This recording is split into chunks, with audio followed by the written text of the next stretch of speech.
Good afternoon, everybody. My name is Paul Karff. I'm on Google's developer relations team, and I'm a home brewer, and I've been at Google 5 years. Today we have, first of all, I want to thank everyone for joining us. We got a great crowd here enjoying the beer and the books. I want to let you know that we're going to be welcoming Greg Koch from Stone Brewing Company with us today. Greg's going to be talking about his book. He's CEO and co-founder of Stone Brewing Company in San Diego, California. The Stone Brewing Company was voted I want to make sure I get this right, all-time top brewery on planet Earth in 2008 and 2009 by Beer Advocate magazine. So please prepare yourselves to receive the gospel according to Stone, and join me in welcoming Greg.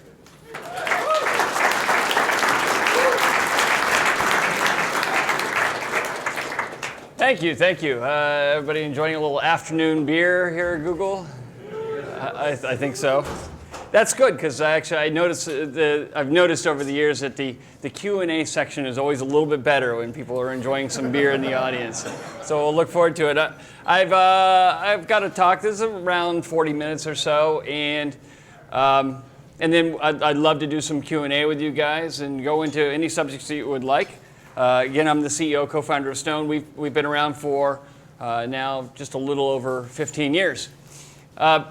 So basically, I describe the history of Stone and our success kind of based upon this very simple phrase: don't be different to be different. Be different to be better. And we've applied that in a number of ways, which I'll go into a few. And but first, I actually want to give a little bit of a foundation on beer here in the United States for some of you who may not be so familiar. This is going to be the quickie super rush course.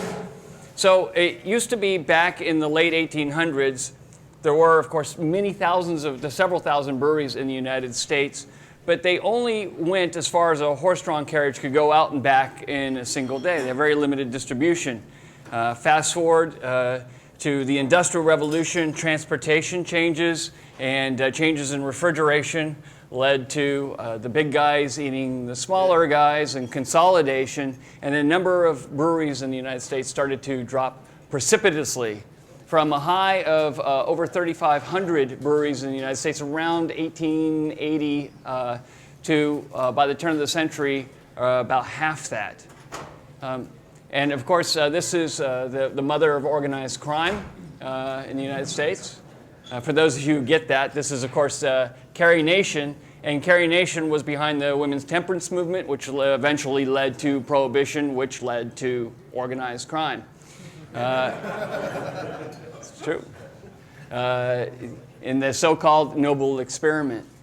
Now, once Prohibition ended, about 800 and something breweries opened back up, but then the many, many years of consolidation continued until in 1979 we hit the ultimate low point of beer in the United States, where there were just 42 breweries and only one, Anchor, right here in San Francisco, was making something different. The rest of them, their flagship beers for all of the other breweries was essentially the interchangeable fizzy yellow stuff that is still so common, unfortunately so common today. But now today we know that beer is no longer equal to just this fizzy yellow and industrial stuff. In fact, over the last several years, major domestics have been declining. The imported stuff has been flat at best. And it's been craft beers that have been on the rise and are really setting the tone for beer in the United States. We've gone from a country of lowly to a country of elevated when it comes to beer. And the world is now looking at the United States and looking to the United States for inspiration. So this, again, gives you an idea. And if you look, I think this is kind of interesting. If you take out Prohibition, this one very significant dip out here, you can see that the line probably would have been much the same. We probably would have historically ended up in much the same point. A lot of people, I think, misperceive Prohibition as being the killer. It wasn't. It was just a major pause button in the direction that the beer industry was already going. This is me and my partner, Steve Wagner, when we were starting to put the brewery together in 1996. And that's us today. Notice I haven't changed much. Steve has kids. I think that's the difference.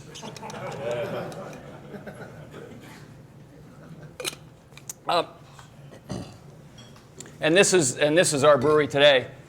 Again, that's what we started with in 1996, and this is where we're at today. We spent our first 9.5 years in the former spot, very inauspicious, generic industrial suite in a multi-tenant tilt-up concrete warehouse. And then 6 years ago, we built our purpose-built facility with our brewery and a restaurant attached. I want to show you this. This is where we started, and this is what it looks like now, and with our restaurant. And I want to kind of paint a little bit of a picture of what we've done here. For those who have visited, you know that we are out of the way. We're 35 minutes from downtown San Diego. We're 25 minutes from the coast. We have no sign on our building. We have a complete ban on high fructose corn syrup. We serve only organic produce and natural and free-range meats. Our menu is decidedly eclectic. We don't have any processed foods. We don't allow them into our kitchen. And it's difficult to find. And for the first several years, Google Maps would send you to the wrong place. I can confirm that. Yeah, I got a confirmation here.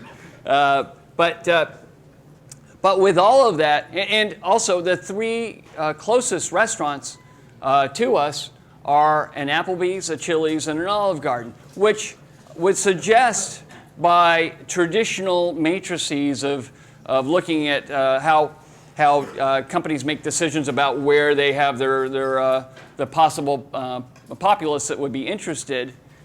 This is not a place to do all of these really crazy left turns, if you will, that we did with our restaurant. And yet, over the last 5 years, we've grown to become the largest restaurant in our part of the county. And we have grown every year, usually 20 or 30%. This year, we've grown 13% because our kitchen is no longer large enough to handle any growth past that. So we're expanding it in January. And that is sort of our thinking different perspective, because I looked at it, we have our own phrase. You have your two-word phrase, I think, right? Or three-word phrase, do no evil. And ours is just 2 words, and it's not even official, which is, what's that? Oh, it's a black slide. It's a black slide, yeah, we're okay right now. Tech support right on top of it. And ours informally has been be amazing. So I thought, what's more amazing? You know, from a very simple matrix, organic local produce or commodity produce. Easy decision, I thought. What's more amazing? Major brand high fructose corn syrup sodas or locally made sodas that we create recipes ourselves. And some of the specialty stuff in the bottles. I thought that was pretty easy. Generic deep fried stuff and chicken sandwiches and French fries and things like that, or BBQ Duck Tacos and spicy beef and broccoli stir fries and the more interesting menu that we have. And so that's what's led to our decision here. In fact, I'd like to actually read just a little bit, a small excerpt from the book to give you a further idea into our thought process here. So what makes our tale different or more interesting than the stories of the mega breweries? Well, we're a craft brewery, and that unquestionably adds interest. We get to be creative and inventive and have fun and make tasty beer without being brought down by some marketing department's focus group-driven ideas about what some random sampling of the populace thinks that perhaps they might think that others might think that they want. What? Hell, I barely understood what I just said there. So you can imagine my level of interest in any conclusions that might come out of interpreting the key matrices of the core objectives when overlaid with extrapolated bell curves and consumer acceptance coefficients. Truth is, I have no idea what I said there either, but I digress. I was heading toward telling you why I thought a book about the Stone Brewing Company story might be a good idea. And the reason is that I wanted to share the very simple idea that doing it our way is better. And by our way, I really mean your way. And what I mean by that is that I believe things are almost universally better when people do something the way they think it should be done, the way they truly think is the best way. If you don't care for what we do and how we do it, then you're not our customer. And if you're not our customer, we don't need to fashion ourselves to your personal tastes. In fact, I think we shouldn't. If we did, it's questionable whether we'd make a loyal customer out of you, and we'd almost definitely alienate our customers that have been loyal. I'll turn it around the other way.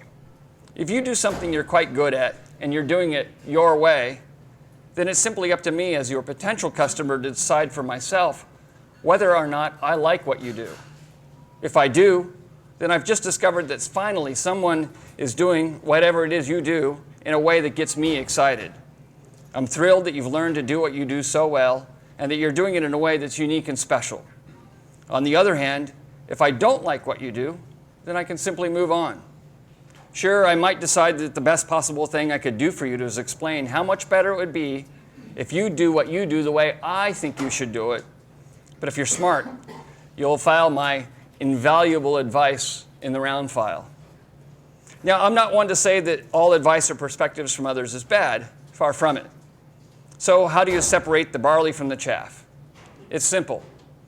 Does the advice support your vision, or does it attempt to derail it? If the former, lean in. And that, in its own way, is what this book is about. Think about our story as providing a supporting context for your vision, whatever that may be, as long as it's good and you're good at it, or at least on your way to getting there. So that kind of thought process and philosophy has led us to this building now. And, you know, a little positioning statement right there.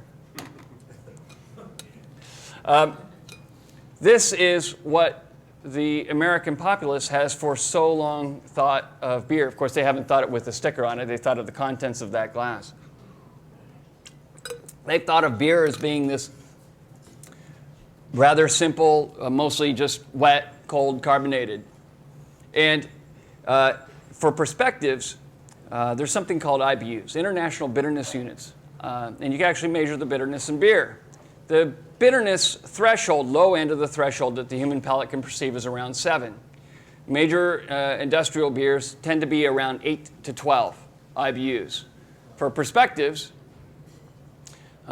this is where we start. We start at 45, so 4 times more bitter than the typical industrial stuff, going all the way up the scale, and this is just a small selection of the beers that we produced, all the way up the scale to over 100, when the human palate can only perceive up to around 85 or 90 IBUs. So that we have several beers that are even more bitter than the human palate can perceive. And when we started off, nobody was asking for this stuff. Nobody ever said, I want this kind of thing. People didn't mostly know that beers of this sort even could exist. Which leads me to another small excerpt that I'd like to read you from our early days when we were starting off. And this is talking about our first year here. It says, we were having a tough time. We had a number of accounts, but a few of them were turning big numbers, and by this time we were hemorrhaging about $30,000 a month and desperate to reach a critical mass. We hadn't lost faith, but things were looking a little bleak at the time, especially on paper. A lot of consumers were still finding Stone Pale Ale challenging, which was the first beer that we ever produced. It was much more bitter than most people's palates were ready to appreciate at that time. I can remember sampling Stone Pale Ale with bartenders and restaurant buyers and having them react with this, it's just so bitter. Sure, we could have listened and scaled back on the hops, but we didn't want to. It wasn't our nature. We were brewing beers that we liked to drink, and if they didn't like it, well, we'd find other people who did. Hopefully, maybe. Instead of easing up, we decided to go bolder. In August of 1997, we released Stone IPA to celebrate our first anniversary. IPAs are almost de rigueur for most breweries, but at the time, they were quite unusual, and drinking an IPA was a new experience for a lot of people's palates.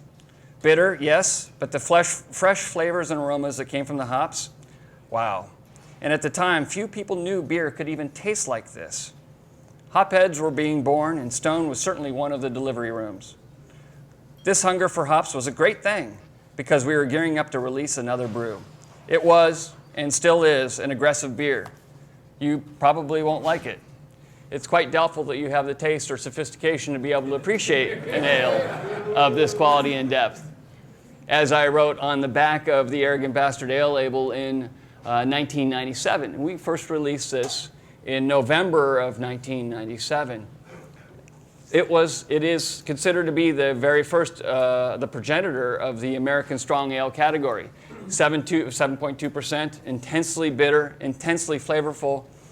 And I will fully admit that when we released this beer, as you'll find out in the book, we actually had the recipe from before we actually opened the brewery. My partner Steve and I developed this. By Steve and I mean him 99% and me 1%, to be fair. We developed this recipe before, but we didn't release it for nearly a year and a half because we weren't convinced that the public could handle it. And that's one of the only times that I've actually not trusted in the public, the good taste of the public, and I was proven wrong, and I'm glad to say that I was proven wrong because we produced about 100 cases, and it sold out, and then we produced 100 more, and it sold out, and we've been continuing to ramp it up ever since. We're now distributed in 36 states, and Arrogant Bastard Ale, interestingly enough, is the #1 selling single serve because it's in a 22-ounce bottle format. You buy them one at a time. It's the #1 selling single serve craft beer in the United States in chain stores. It's quite interesting. And this gives you an idea of our growth over the years. This year we're probably going to do right around 150,000 barrels. So this is a picture of Steve and I when we were bottling our very first bottles of Stone Pale Ale, and that's us today. We have about 430 people that work with us at Stone.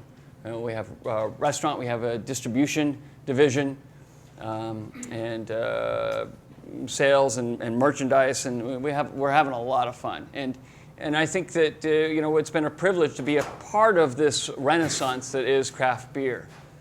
And the great thing about craft brewers is we definitely get to have more fun. One more excerpt that I'd like to read to you about some of the philosophy of collaboration in brewing. Working together with other brewers to craft interesting new beers has been one of the most rewarding endeavors we've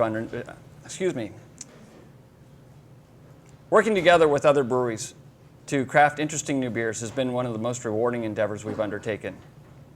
It's an interesting phenomenon that we enjoy in this industry, being able to call up somebody who technically, I suppose, is a competitor and ask if they want to come over and brew some beer with us. It's almost like a grown-up version of inviting friends over to a tree fort. We have a ton of fun with it, and the experience is quite different every time, as are the beers. And that's one of the huge benefits. We always push ourselves to make something we've never made before, and something none of us would have been likely to come up with on our own. Sometimes when we work with an old friend we don't get to see that often. Other times we might invite one of the rising stars in the industry, or an international underdog that we've become friends with and whose work we admire. And sometimes we invite passionate homebrewers and give them a chance to play on the big boy equipment. Whatever the case, we always come away with a feeling of accomplishment and a newfound respect for each other. The exchange of knowledge and ideas never ceases to amaze me, and neither do the beers that we collectively produce. Which leads to talking a moment about the Saison de Buff. Sam Calgione from Dogfish Head on the left, me in the middle, and Bill Kovaleski of Victory Brewing Company on the right. We've got a short video that we made to celebrate this collaboration beer that I'd like to show you. When Sam and Bill and I got together for Buff, Brewers United for Freedom of Flavor, in 2003, we put together this little press conference. And one person showed up, Jamie McGee from Yankee Brew News. Awesome, Jamie. We really thought when we did this that we might have some real, mainstream press people show up. No. When Sam started out, Bill started out, and I started out, We didn't know what we could become. We didn't know the things that we could do. We just knew that we wanted to try. In a world fraught with aggressive pushes towards generic sameness, at the hands of mega international conglomerate brewers, 3 men have set out to create their own path, to go their own directions, to brew boldly with great passion, to rebuke commonly held ideas of what can and cannot be accomplished in brewing, to make beers bursting with sheer awesomeness.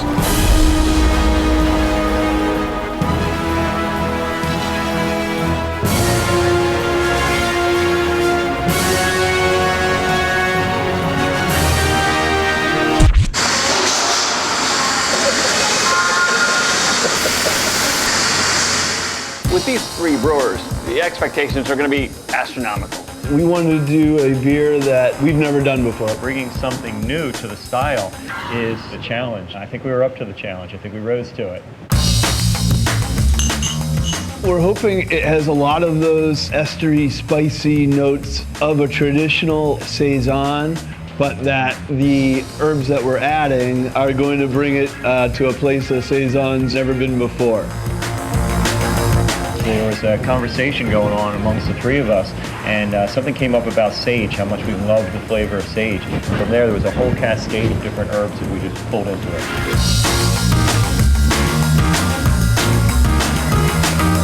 I think we could corner that parsley beer niche. Because it's such a collaborative process, you want to be very hands-on with it. You want to touch everything. You want to understand. Herb bite!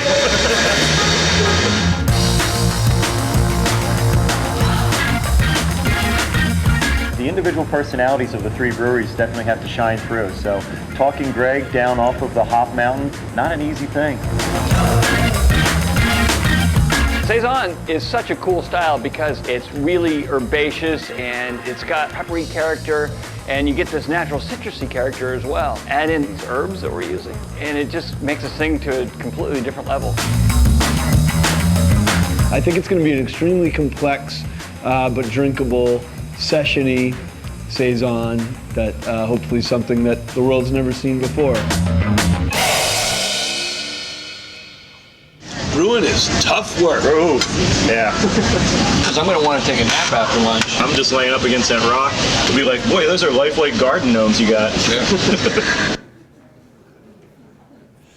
Yeah, so we had a blast with that, and we're going to actually brew it again this coming spring in each of our 3 breweries. The first time that we've redone a collaboration, we liked it so much.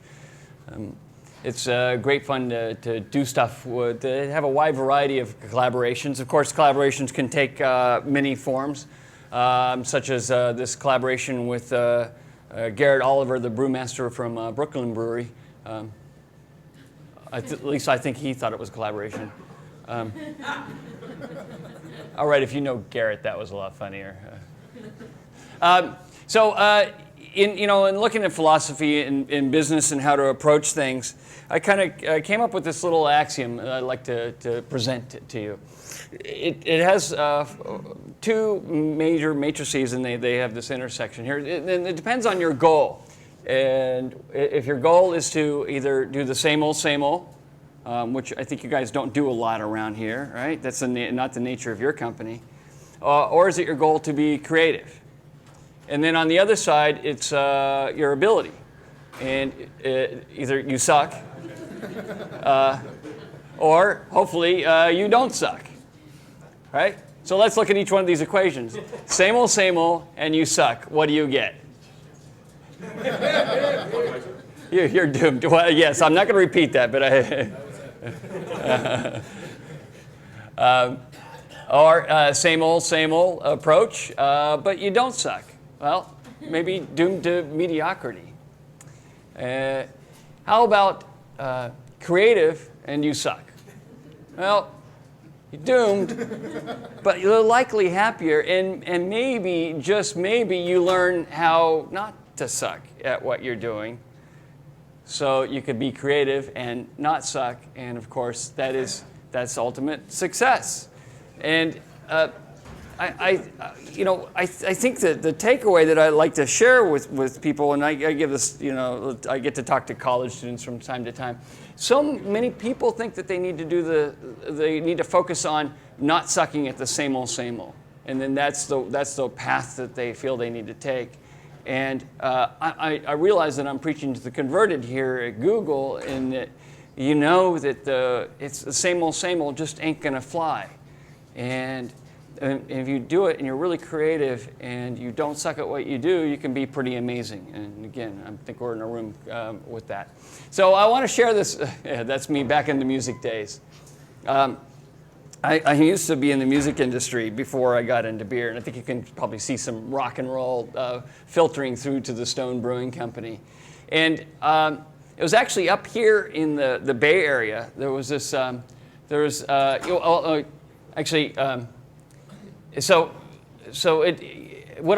analogy I want to make is some of the best bands. It doesn't matter whether it's U2 or Metallica or Fugazi, are great because they did what they wanted to do and they were great at it. Right? If they weren't trying to be a flavor of the month, they're not trying to please people other than please themselves, and then that of course pleases their fans. And so it doesn't matter whether the Rolling Stones or the Grateful Dead or Metallica. And when Metallica came out with the Black Album, I remember there's a magazine called Bay Area Music, or BAM magazine, and they put Metallica on the cover when the Black Album came out with this caption, and I love this caption, and I've always carried it with me to this day. And the caption went, "Metallica didn't go to number one. Number one came to them." And that's what I've tried to do in my professional life in beer, is to create things that are worth coming to. Because Steve and I decided at Stone, we weren't going to try and cross that line and go to the public, figure out what the public thinks that they want. We've never done any focus groups. In fact, I believe in not listening to the public. If you want to do something great, you've got to listen to yourself.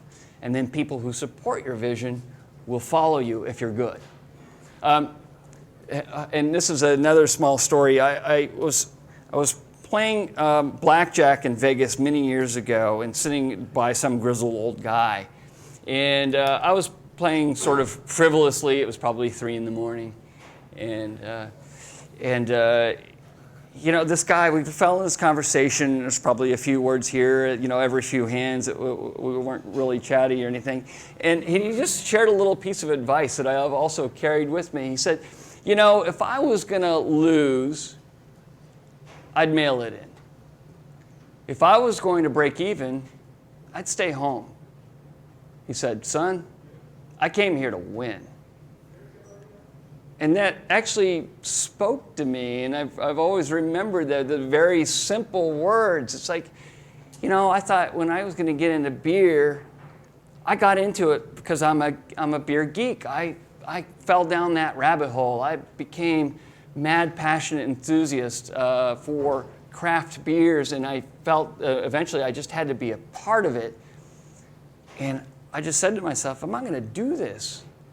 If I was going to lose, I'd mail it in. If I was going to just be mediocre, I'd stay home. But I came to do what I think is a great job, and hopefully other people would eventually agree with me.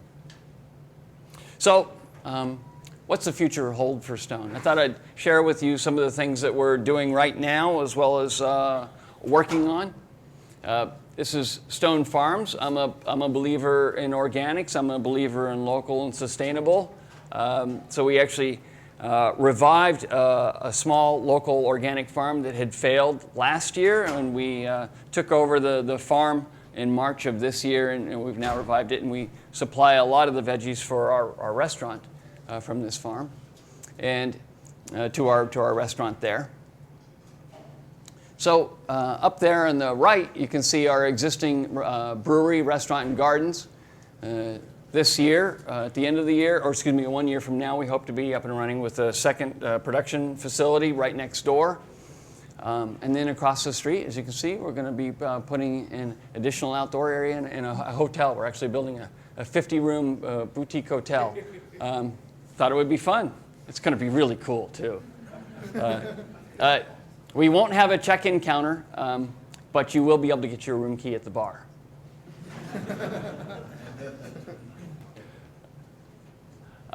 This is a picture of what's called Liberty Station. It's the old Naval Training Center in close to downtown San Diego. It's a historic grouping of buildings. And we've decided to put in the second Stone Brewing World Bistro and Gardens. It's just a hop, skip, and a jump from the airport in San Diego. And this is a little of an idea of what it'll look like. It'll be 22,500 square feet under roof. So if anybody's been to our restaurant now, it's going to be more than double the size. And we'll have a 10-barrel brewing system there. And this is my other book, The Brewer's Apprentice, that I wrote with the help of 20 of my friends from Sam from Dogfish and Vinny from Russian River Brewing Company and Nick Floyd from Three Floyds all contributed, and I interviewed for particular chapters, going deep dives into chapters on hops, on brewing water, on malt and mashing, and so on. So it's a really fun book. A chapter with Ken Grossman. Much respect to Ken and everything that he's built with the Sierra Nevada Brewing Company, a true leader. And then, of course, I think many of you may have heard we're working on our project to be the first American craft brewer to own and operate our own brewery in Europe, taking it to the motherland. And you may not be aware, because common perception, both in Europe and the United States, around beer is, I would say, about 30 years old. Common perception in the United States amongst the average American, they think American beer sucks. Amongst the average European, they definitely think American beer sucks.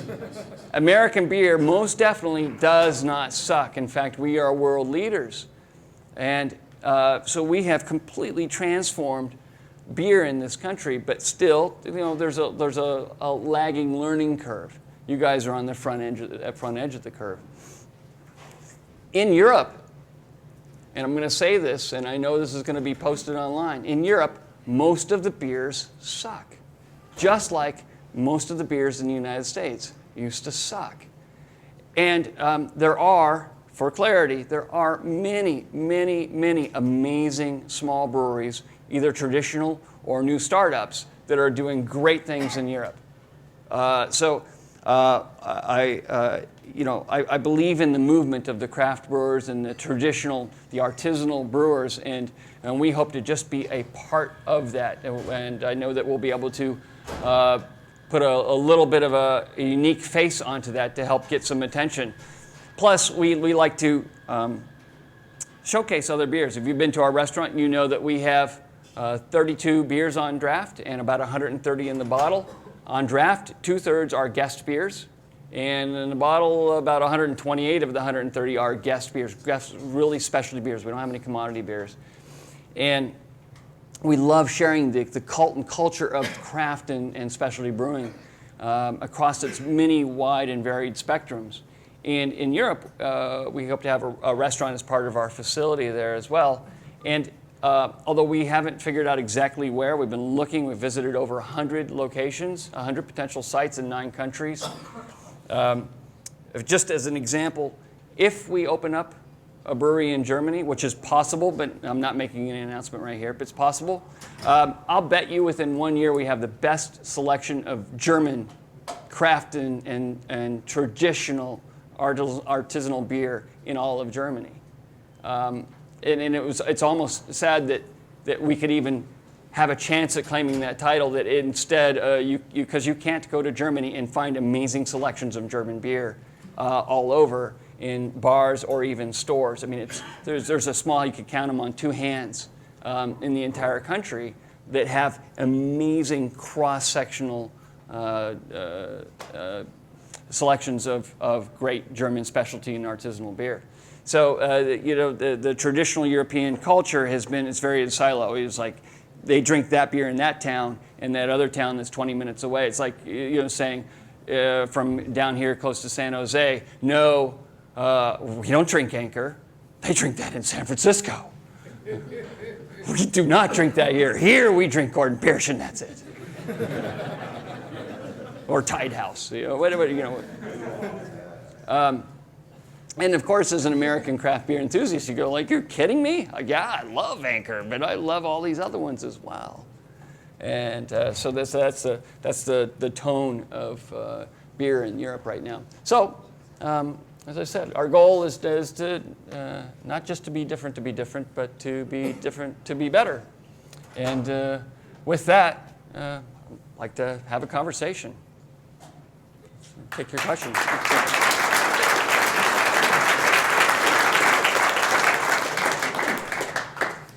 So first off, I'd like to thank you for coming here. I started brewing beer like 2 years ago in college. It was a huge fiasco most of the times, with the 2 plastic buckets and everything like that. I haven't gotten back into it since I got out here, but my roommate and I, we tried to experiment, and it seemed like every time, with using your words, it sucked. What process, what point in the process did you find out that that this beer is going to be good? After you've boiled everything, or do you have to wait until the very end when you've tasted the final product that that you have a quality beer? Because we always had to wait till the very end when we're like, all right, we found out this whole recipe sucks. We have to start from scratch now. Yeah, well, and fair enough, and that's the challenges in home brewing or brewing in general. So as you get more experience, you look to see these indicators all along the way. As you steward the beer through the initial brewing process and then through the fermentation process, you're checking it and you kind of know what to look for, so you can see if it's going left or right or south, hopefully not. The main piece of advice that I would always give for home brewing, second to, of course, buying my book, The Brewer's Apprentice, is to homebrew with friends, or make friends with with people who are in a local homebrew club, or somebody who's an experienced homebrewer. Because doing it by the book is great. There are some fantastic books out there, such as The Joy of Homebrewing by Charlie Papazian and many, many others I couldn't even mention. But when you are doing it with somebody else who's experienced, your learning curve is just like this. And so find somebody to Hey, any other homebrewers out here? Yeah. I'm not surprised. I figured I'd find some experience. Yeah, join a homebrewing club and just watch your curve go exponential. Thank you.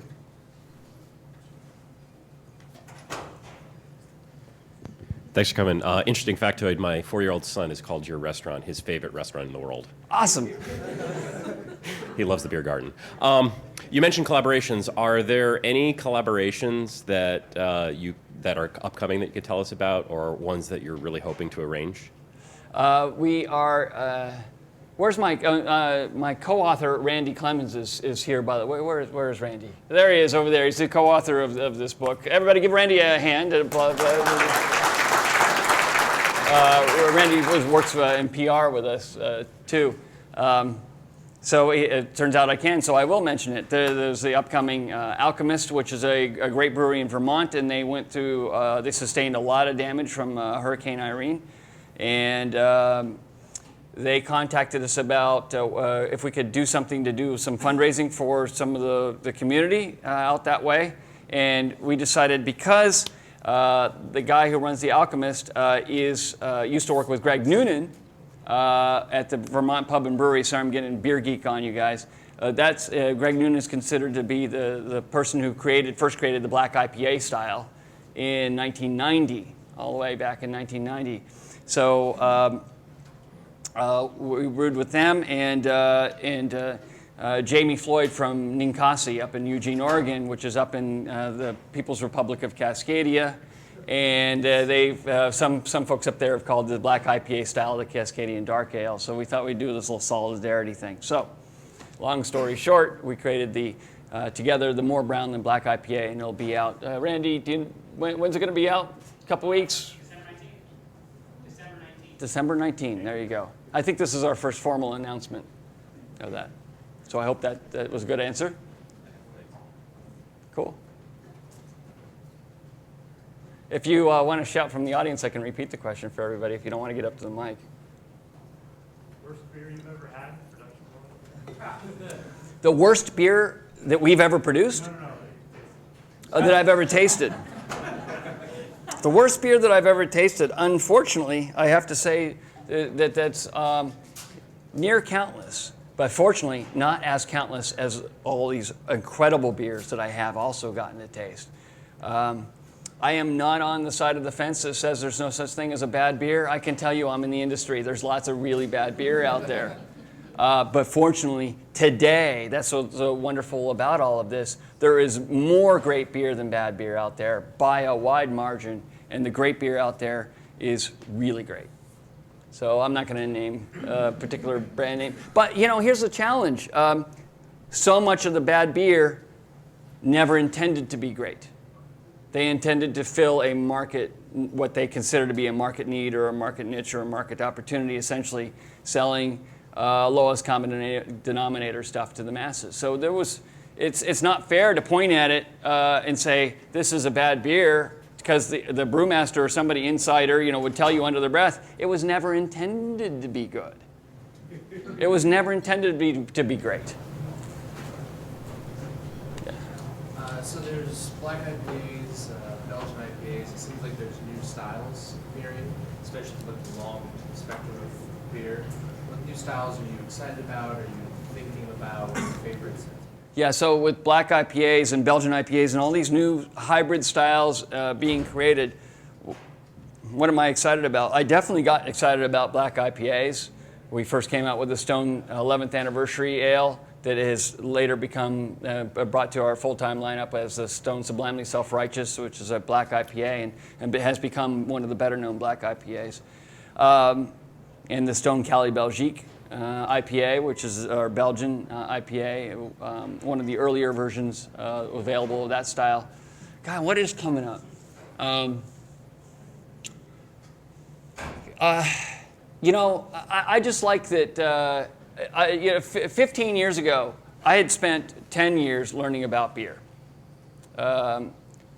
nearly 10 years. And I would have told you at the time that we were starting Stone, I felt that I knew the complete spectrum of what was available and possible, what could be done.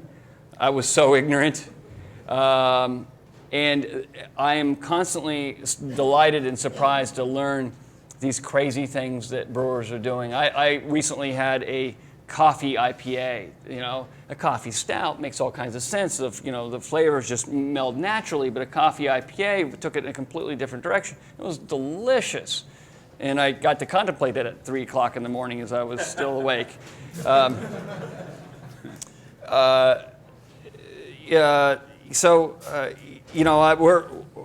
have a very small batch of Crime and Punishment coming out.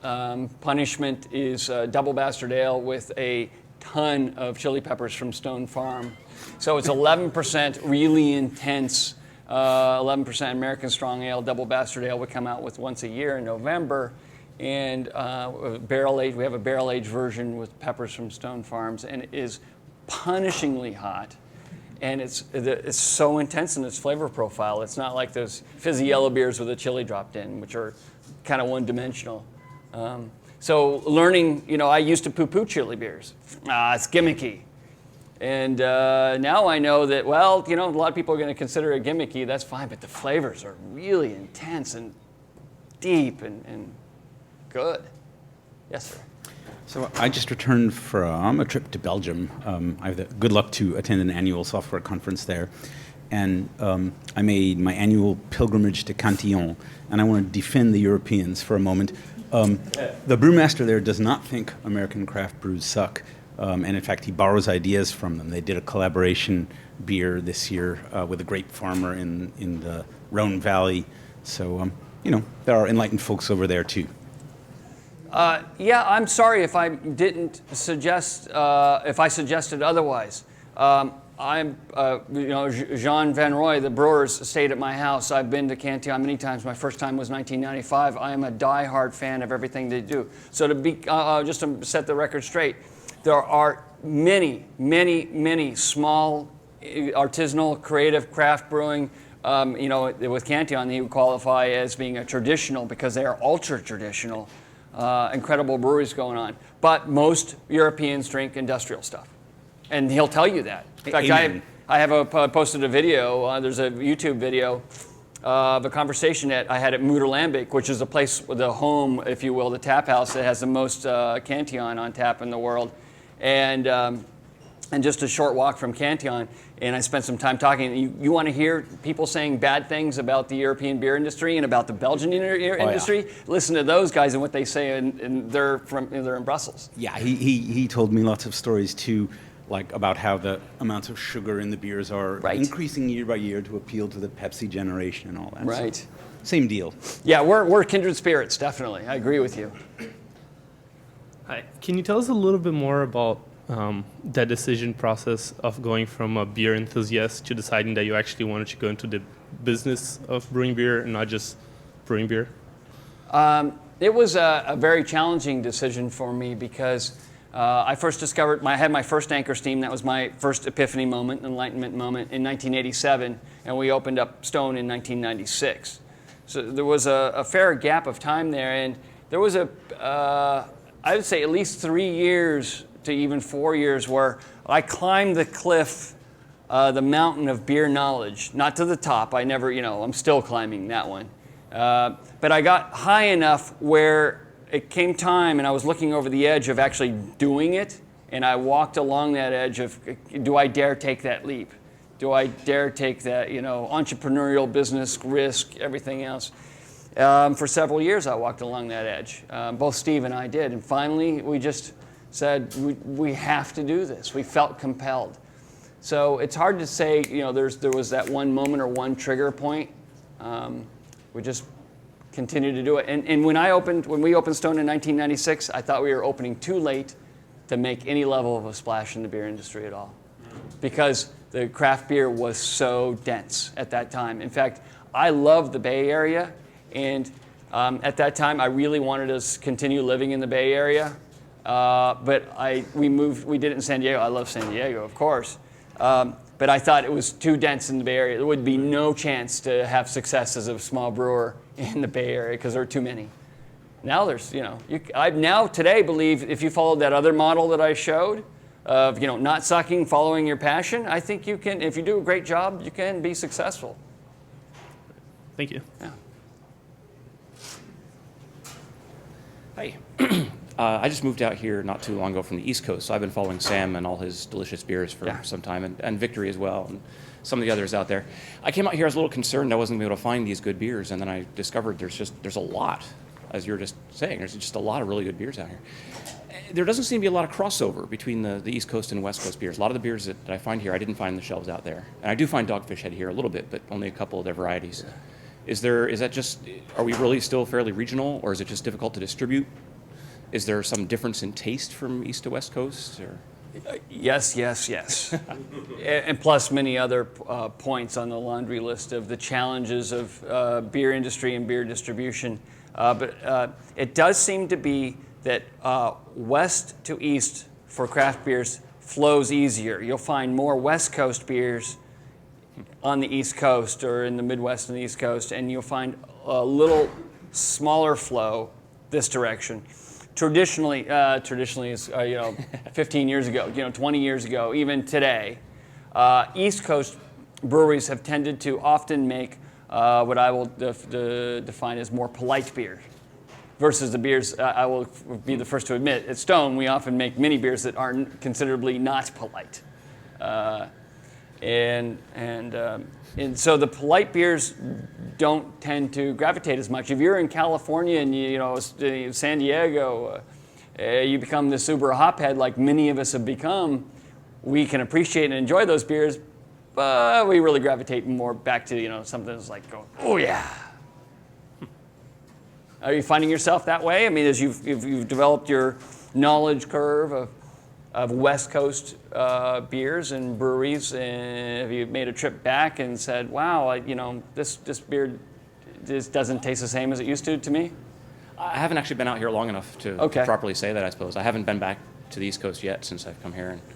And there are just so many out here. I haven't tried everything yet, but I have noticed there's a sort of difference in flavor. There's some of the East Coast beers are maybe a little smoother, perhaps. Yeah, which is very smoother, similar, I suppose, polite, to what you're saying. Even Dogfish Head, which is fairly aggressive. I just had some of your IPA, and it's a crisper sort of flavor, I suppose. Yeah, we're definitely a little more hop forward. I will often joke with Sam. compared to When Sam's over, brewing at our place, and we brewed together before, and he'll be out this coming April brewing with us. And I know I'll still make the same crack when we're putting in the hops. I'll remind him what this is. Now, Sam, these are hops. He's like, yeah, Greg, I know. And this is the guy who talks about his continually hop, just keep throwing it and throwing it. Yeah, and well, throwing it's it and throwing it. good-natured ribbing, of course, amongst friends. Thank you. Thanks. Hi. Thanks for coming. I just want to say your Russian Imperial Stout are the things that dreams are made of. It's one of the best ones out there. But a quick question for you about kind of like the limited release beers that we're seeing like a trend of. Cigar City has their Hunapude, Russian River has their Pliny the Younger, stuff like that. And then outside of that, you're seeing like some of those beers people get those and then hork them on eBay for like $70 or $100 or whatever. Like, what's your take on people starting to do that and limited allocation for some of these like limited and rare beers? Limited and rare beers. Well, it's a double-edged sword. On the great side of the equation, it's really special stuff, brewed and available to uber enthusiasts who really love all of the nuances and the differences and just enjoy being part of the culture of limited releases. And then on the other side, the negative side, is when people, against the wishes of the brewer, maybe will rebottle it, put it in a growler, put it on eBay, ship it off, and then when the person gets it, they're getting a distant shadow of what the quality is because the quality was damaged along the way, and just it violates sort of the honor amongst the honor to the brewer, and that's the negative side. And so, hey, name things in life that don't have a positive side and a negative side to them. So this is no different. So I support it. I support this idea of being able to go in all these great directions. Sometimes I'll see a beer enthusiast forum post and somebody say, there's just too many hoppy beers out there. Well, of craft beers are 5%. Really uber hoppy beers of that 5% are, I'm going to take a wild stab and say 2%. So now we're talking 2% of 5% and of, and so on. So they're complaining about the 0.1% of stuff. Hey, don't complain. If there's 0.1% of this great wide variety of this, but it only makes up this tiny little slice of the market, celebrate the fact that we've been able to diversify and get that geeked out. That's how I see it. Cool. Thank you. Hey, thanks for coming out here again. Just to have a discussion about like the market dynamics, I guess, of beer. I mean, I really like your philosophy of not listening to focus groups and really making what you believe is best. Do you think that there's an opportunity for craft beer to like take away some of the larger macro market even more so than it has by just kind of like educating people on like this is what beer can actually be? Or do you think it's more of an enthusiast this is what I believe in and my kind of customer base? Do you think that there's any way through, sponsoring like sports events or things like that to where people could, just improve their perception of what beer is? So I use this old joke. How many psychiatrists does it take to change a light bulb? The answer is 1, but the light bulb has to want to change. So if you try and go out to the masses, say at a sporting event or something, and say, change, change, change, and they're like, whatever, leave me alone, kid. I'm paying attention to the ball game, and I just want to do what I've always done with my buddies, and I'm not here to think about it. They're not interested in it. So what we do, I think what craft beer does really well at, is we make ourselves readily available to those who are interested in change. Hey, you know what? A friend of mine introduced me. I went to a bar. I decided on a lark to actually pick something different off the shelf one time, and something clicked just a little bit, and now I'd like to know more. And now there's a lot of avenues to learn more. You can only go out to public so much and actually get them to pay attention. Of course, we have a very noisy world out there. So I think that it's craft beer is growing so much because that includes you guys, great beer bars, great beer shops, great online resources, Beer Advocate and Rate Beer, Twitter feeds and Google Plus, what you're doing with some of your new initiatives and existing initiatives. All these kinds of things allow people to communicate, and that it's spreading like wildfire. So I see this exponential curve coming. And also, to close my response to you, is that today a lot of the decision makers at bars and restaurants, at markets and grocery stores, are now digital natives in craft beer. They grew up in craft beer. And so the old guard, as it changes over, who didn't know about, didn't care about, is being replaced by buyers and decision makers in our lives that affect the behind the scenes equation that you guys don't see. And they're craft beer enthusiasts, and it's being reflected. And so that's the great thing, and that exponential shift is coming. We're growing, and I think we're going to be like, hold on, we're going to start feeling some G-force. Okay, thank you. Yeah, this is kind of a segue to your previous question. Craft beer is growing so much. You've been in the industry for a while. You showed the graph earlier about the macrobrew market share going down. Like, what are Budweiser and InBev and those type of people like? What's their reaction to the growth of craft beer? Like, do you ever think that they would actually change their beer to be better, or would they just actually more diversify by doing things like? There are certain things that I won't say online or in public. I'm going to try my best to answer that. I cannot speak for the big industrial brewers. Sure. But there's a fundamental dividing line, and it doesn't matter whether it's beer, cheese, restaurants, coffee, etc. There's commodity side, and there's artisanal side. They behave very, very differently. Artisanal side sometimes will make a mistake and try and behave commodity. You see a great craft beer brand that you respect, and all of a sudden you go to a promo night at a bar, and they've got hired models giving out blinky keychains. That would be, an example. You're like going, what's going on? Where did you go wrong? Or a really big brewer coming out with something uber hoppy, which I don't think they would, but and their customer base doesn't understand it, and the core customer base, like the core people like you guys, are like, okay, no worries, I'll drink my local one instead, or the guys that I believe in. In the case of the big brewers in this country are focusing more on emerging markets. If you look at it from the stock prices and the global portfolio and the global direction, their growth is not in the United States. Their growth is in the emerging markets of China, India, and other places, and Russia.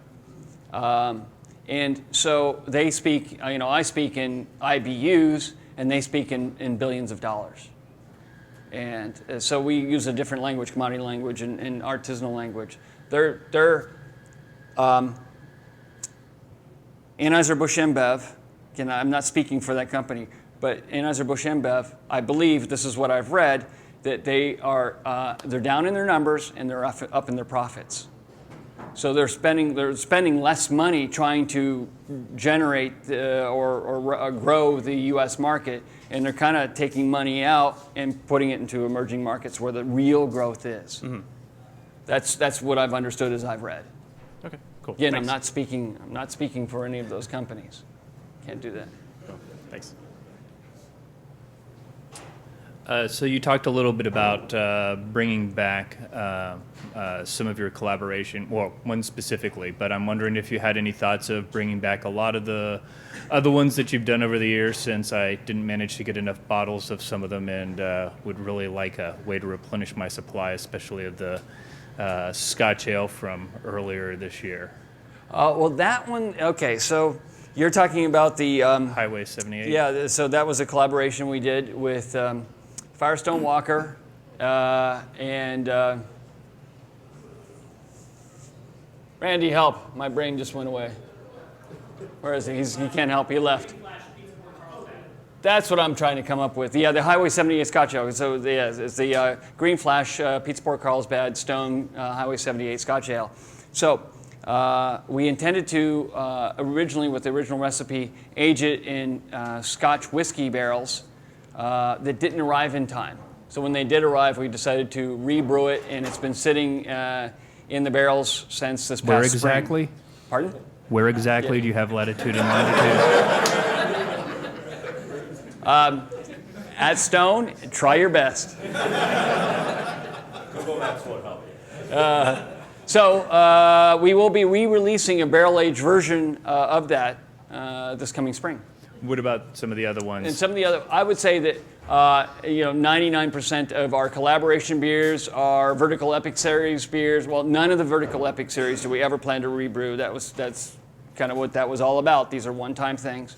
Our anniversary beers or special one-offs, most will never be rebrewed, so we can go and brew a new favorite. And that's the, every once in a while, like the Stone 11th Anniversary Ale became the Stone Sublimely Self-Righteous Ale. Every once in a while we do redo it, or the Saison de Buff, we rebrew it. Sorry. It's okay. But the book has a lot of homebrew recipes for that stuff, so you can do it yourself. Thanks. We've got to stop there, but thanks again for coming. Yeah. Thank you, guys.